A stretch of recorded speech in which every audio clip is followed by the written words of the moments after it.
बिस्मिल्लाहिर्रहमानिर्रहीम। हम last lecture के अंदर जो बात डिस्कस कर रहे थे वो प्रेशर की इक्वेशन हमें ड्राइव करनी थी, और वो प्रेशर की जो इक्वेशन थी बेसिकली वो आइडियल गैस के मॉलिक्यूल्स की फोर्स थी जो कि कोलिजन के वक्त वो दीवार पर अप्लाई करते हैं। हमने यहाँ तक जो है कंटिन्यू किया था। हम मोमेंटम की बात कर रहे थे। हमने ये कहा था कि मॉलिक्यूल्स जो है कोलाइड करता है और उस मॉलिक्यूल के अंदर मोशन मौजूद होती है। तो जो कोलिजन होता है उसके दो होंगे कोलिजन। यहाँ पर एक बार वो जाएगा कोलिजन से पहले का मोमेंटम और फिर कोलिजन के बाद का मोमेंटम। तो हमने इनिशियल मोमेंटम कैलकुलेट किया था और इनिशियल मोमेंटम आया था mvx। यहाँ पर m का मतलब मास ऑफ वन मॉलिक्यूल और vx का मतलब स्पीड, जिस स्पीड से वो कोलाइड करने जा रहा है वो स्पीड होगी। अब हम बात करते हैं मोमेंटम आफ्टर कोलिजन। क्या मोमेंटम आफ्टर कोलिजन बदल जाएगा? तो इसका जवाब है मोमेंटम तो कांस्टेंट रहता है, मोमेंटम तो चेंज नहीं होता। तो इसका मतलब हम क्यों कह रहे हैं कि मोमेंटम आफ्टर कोलिजन हम क्यों कैलकुलेट करने जा रहे हैं? हम यहाँ पर मोमेंटम का चेंज तो निकालना है हमें, लेकिन क्या मोमेंटम का चेंज आएगा? तो वो चेंज किस वजह से आएगा? तो यहाँ पर चेंज आने के पीछे मोमेंटम दो चीज़ों पर डिपेंड करता है, एक तो मास पर और दूसरा वेलोसिटी पर। क्या मॉलिक्यूल का मास चेंज हो रहा है? मॉलिक्यूल का मास तो कांस्टेंट रहेगा, जिस मास के साथ वो टकराएगा उसी मास को लेके वापस आ जाएगा। क्या मॉलिक्यूल की स्पीड चेंज होगी? मॉलिक्यूल की स्पीड भी सेम रहेगी क्योंकि इलास्टिक कोलिजन है। फिर प्रॉब्लम क्या है इसके अंदर? यहाँ पे प्रॉब्लम ये आ रही है कि मॉलिक्यूल जब जा रहा था टकराने वाला था दीवार से, तो वो स्पीड vx थी, वेलोसिटी vx थी। जब वो टकरा के वापस आएगा तो आप देख सकते हैं दोनों में फ़र्क, एक का एरो राइट साइड पर है, दूसरे का लेफ्ट साइड पर, मतलब डायरेक्शन ऑफ मोशन चेंज हो गई है। जब डायरेक्शन ऑफ मोशन चेंज होती है तो हमें यहाँ पर साइन लगाना पड़ेगा माइनस का। तो यही वजह है कि यहाँ पर याद रहे स्पीड सेम है, मास सेम है, लेकिन वेलोसिटी की डायरेक्शन में चेंज आ चुका है। पहले डायरेक्शन राइट साइड पर थी, अब डायरेक्शन लेफ्ट साइड पर हो गई है।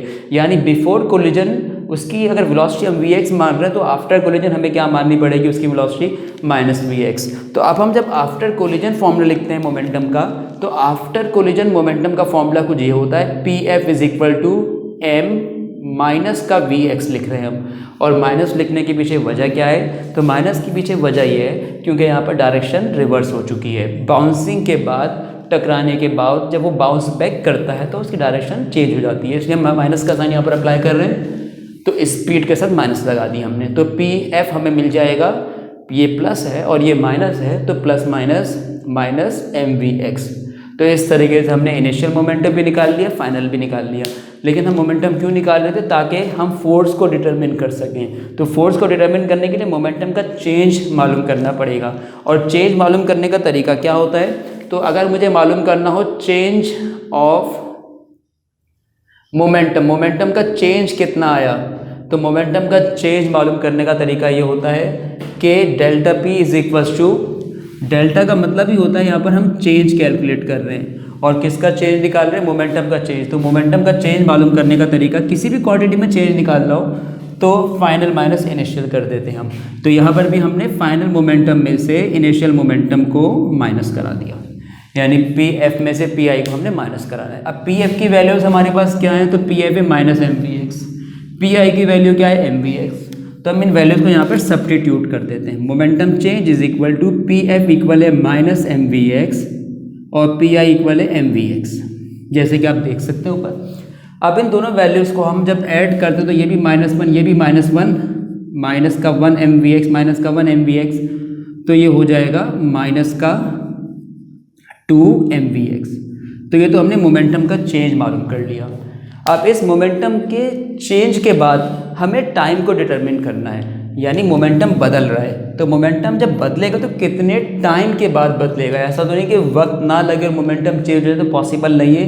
कितने टाइम के बाद ये मोमेंटम चेंज होगा, तो अब हम टाइम को डिटरमिन करने वाले हैं कि कितनी देर के बाद एक कोलिजन होता है, कितनी देर के बाद एक कोलिजन होता है। मतलब इस बात का ये मेरा कि मिसाल के तौर पर मॉलिक्यूल जो है, ये अगर एक दीवार है A और ये दीवार है B, तो मॉलिक्यूल जो है यहाँ टकराता है, यहाँ टकराता है, और टकराने के बाद फिर वो वापस आ जाता है, मतलब यूं ट्रैवल करके वापस आ जाता है।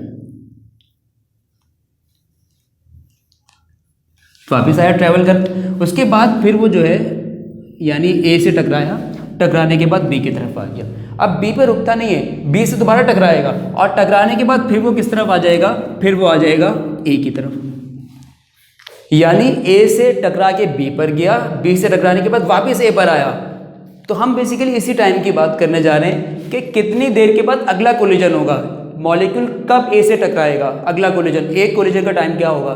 तो वो कोलिजन क्या होगा, मॉलिक्यूल पहले ए पे टकराएगा, टकरा के ए से वो बी की तरफ जाएगा, फिर बी से वो ए की तरफ जाएगा। तो मुझे टाइम कैलकुलेट करना है, वो टाइम क्या होगा, पहले मैं ए से बी तक का टाइम निकालूंगा, फिर मैं बी से लेकर ए तक का टाइम कैलकुलेट करूंगा और फिर उसको इकट्ठा कर दूंगा। यानी एक कोलिजन का टाइम हम कैलकुलेट करने जा रहे हैं। तो टाइम मालूम करने के लिए हम पहले तो टाइम की बात समझ रहे हैं। टाइम के लिए हमने फर्स्ट ईयर के अंदर एक फॉर्मूला पढ़ा, speed equals to distance divided by time.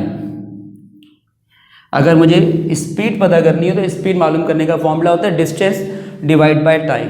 अब यहाँ पर स्पीड हमें तो बात करनी है वैसे टाइम के हवाले से, तो टाइम का अगर फॉर्मूला ड्राइव करें तो टाइम को स्पीड की जगह पर, स्पीड को टाइम की जगह पर रिप्लेस कर देते हैं। तो time is equal to distance divide by speed. तो ये टाइम का फॉर्मूला बन जाएगा, ये फॉर्मूला बन जाएगा टाइम का। हम यहाँ पर बात करने वाले हैं एक कोलिजन कितनी देर में होगा, एक कोलिजन का टाइम मालूम करने जा रहे हैं। तो टाइम मालूम करने का फॉर्मूला हमने क्या बनाया, distance divide by speed. Distance divide by speed ये टाइम का फॉर्मूला है। अब ये डिस्टेंस कितना ट्रैवल कर रहा है, तो हमने देखा डिस्टेंस ट्रैवल कितना करेगा, वो जब ए पर टकराएगा और टकरा के जब बी पर जाएगा तो उसने इतना डिस्टेंस कवर किया ए से बी तक। अब ए से बी तक डिस्टेंस कितना है, तो हमने शुरू में कहा था कि हमारे पास हर साइड की जो डिस्टेंस लेंथ है वो एल के बराबर है। मतलब कहने का ये होगा कि ए से बी तक जो डिस्टेंस होगा, ये वाला डिस्टेंस, ये डिस्टेंस एल के बराबर होगा। ए से बी तक का डिस्टेंस एल के बराबर होगा। इसका मतलब ए से बी तक तो उसने एल डिस्टेंस कवर किया। और किस स्पीड से ट्रैवल कर रहा है वो, तो वो ट्रैवल कर रहा है स्पीड वी एक्स के साथ, वो ट्रैवल कर रहा है वी एक्स स्पीड से। उसके बाद जब वापस आता है वो ए बी से ए की तरफ, फिर वो कितना डिस्टेंस कवर करेगा, वो एल डिस्टेंस कवर करेगा। हमें यहाँ पे टाइम को डिटरमिन करना है, तो टाइम को डिटरमिन करने के लिए डिस्टेंस डिवाइड बाय स्पीड करना है। तो कितना डिस्टेंस कवर किया उसने, तो इसका आंसर है उसने पहले ए से बी तक एल डिस्टेंस कवर किया, फिर बी से ए तक अगेन एल डिस्टेंस कवर किया, 2% डिस्टेंस कवर किया। पहला डिस्टेंस ए से बी तक आने में, फिर बी से ए तक आने में, यानी एल डिस्टेंस जाने में और एल डिस्टेंस आने में। तो total distance covered by a molecule equals to L plus L, और एल प्लस एल का मतलब यहाँ पर 2l हो जाएगा टोटल डिस्टेंस। और कितनी स्पीड से ट्रैवल करे, तो उसकी स्पीड तो सेम है, स्पीड, उसकी स्पीड है वी एक्स। तो यहाँ पर हम स्पीड की बात करते थे वी एक्स, और डिस्टेंस कितना हो गया, तो यहाँ पर हम बात कर रहे हैं टाइम की, कितने टाइम में कोलिजन होता है उसका। तो वो टाइम डिटरमिन करने के लिए हमने टाइम का एक फॉर्मूला बनाया था अभी, और टाइम का फॉर्मूला क्या था, टाइम का फॉर्मूला था total distance divided bye speed. तो कितना डिस्टेंस कवर किया उसने, ए से बी तक एल, बी से ए तक अगेन एल, तो टोटल डिस्टेंस हो गया एल प्लस एल। और कितनी स्पीड से ट्रैवल किया उसने, तो उसका आंसर है वी एक्स से ट्रैवल किया उसने। तो एल में एल को हमने ऐड किया, और ऐड करने के बाद हमें मिल गया 2l divided by we x. तो इस तरीके से हमने टाइम पता किया, इतने टाइम में मोमेंटम चेंज होगा, और चेंज होने का time 2l by we x होगा। कितना मोमेंटम चेंज होगा, तो इसका आंसर है -2mvx। अब हमें फाइंड ये करना है कि मॉलिक्यूल कितनी फोर्स अप्लाई करेगा। तो फोर्स का फॉर्मूला होता है momentum change divide by time. तो हम यहाँ पर करने जा रहे हैं rate of change of momentum find करने जा रहे हैं। तो अब हम मालूम करते हैं मोमेंटम का रेट, यानी फोर्स को डिटरमिन करने जा रहे हैं हम। तो ये हो जाएगा हमारे पास rate of change of momentum, rate of change of momentum. Rate का मतलब कितने टाइम में, और मोमेंटम चेंज होता है, जिसको हम मैथमेटिकली यूँ लिख सकते हैं delta P divided by T. Momentum का चेंज कितने टाइम में हो रहा है, rate of change of momentum, हमने इसको लिख दिया इस फॉर्म में। अब मोमेंटम चेंज कितना हुआ, तो इसका आंसर है मोमेंटम चेंज हुआ -2mvx। तो हम लिख देंगे मोमेंटम का जो चेंज है वो है -2mvx।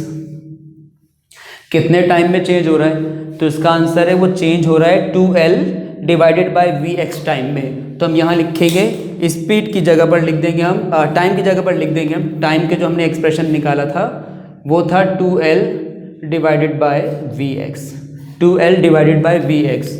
तो हमने यहाँ पर टाइम की वैल्यू पुट कर दी।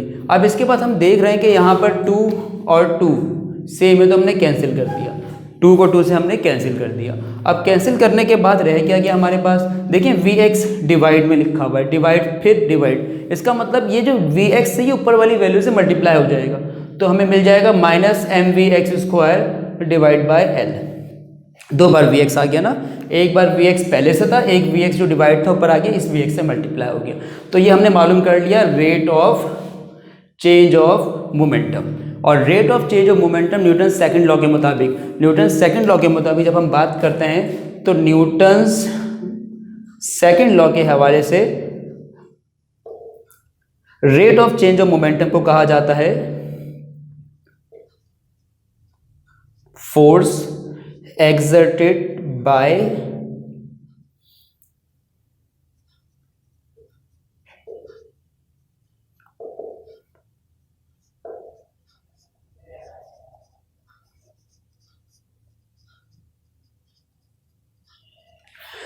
तो बेसिकली सेकंड लॉ के मुताबिक, सेकंड लॉ ये कहता है कि जब भी आप मोमेंटम का चेंज और टाइम के रिलेशन की बात करते हैं तो उसे फोर्स कहा जाता है। यानी ये पूरा एक्सप्रेशन जो rate of change of momentum का है हम उसे फोर्स कहते हैं। तो ये तो हो गया फोर्स, यानी फोर्स एक्सर्टेड बाय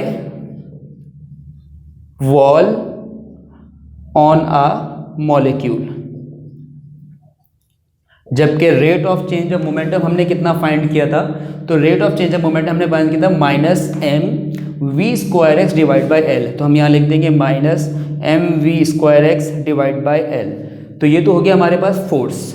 कैसे आ गई फोर्स, क्योंकि फोर्स का मतलब होता है rate of change of momentum. क्यों हम ये बात कर रहे हैं, according to Newton's second law of motion बात कर रहे हैं। ये तो हमने फोर्स निकाल लिया। फोर्स में देखिए माइनस साइन आपको नजर आ रहा होगा, तो फोर्स के अंदर माइनस साइन जो हमें नजर आ रहा है, ये माइनस का मतलब क्या है, तो इस माइनस का मतलब उमन जब भी हम माइनस यूज होता हुआ देखते हैं इक्वेशन के अंदर, इसका मतलब ये होता है हम डायरेक्शन की बात कर रहे हैं। देखिए होता क्या है, फोर्स जब एक बार मॉलिक्यूल आता है तो वो दीवार से टकराता है और टकराने के बाद फिर वो वापस आ जाता है।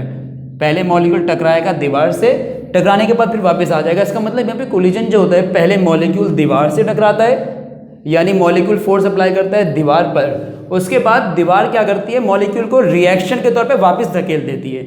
यानी मॉलिक्यूल का दीवार से टकराना, ये फर्स्ट अटैम्प्ट हो गई एक्शन, और रिएक्शन क्या होता है, मॉलिक्यूल का टकरा कर वापस आ जाना। तो ये जो माइनस साइन है, माइनस का मतलब ये रिएक्शन फोर्स निकाली है हमने। रिएक्शन फोर्स का मतलब मॉलिक्यूल का, बेसिकली मॉलिक्यूल दीवार से टकरा चुका है, अब दीवार फोर्स अप्लाई कर रही है। तो ये जो लिखा था हमने, force exerted by wall on a molecule, यानी ये मॉलिक्यूल पर फोर्स लगाई जा रही है वॉल के जरिए से, यानी दीवार ने जो मॉलिक्यूल पर फोर्स लगाई है। हमें बात करनी कि मॉलिक्यूल दीवार पे कितनी फोर्स लगाएगा, तो हम जानते हैं न्यूटन का थर्ड लॉ है कि एक्शन और रिएक्शन बराबर होते हैं, बस डायरेक्शन उनकी ऑपोजिट होती है।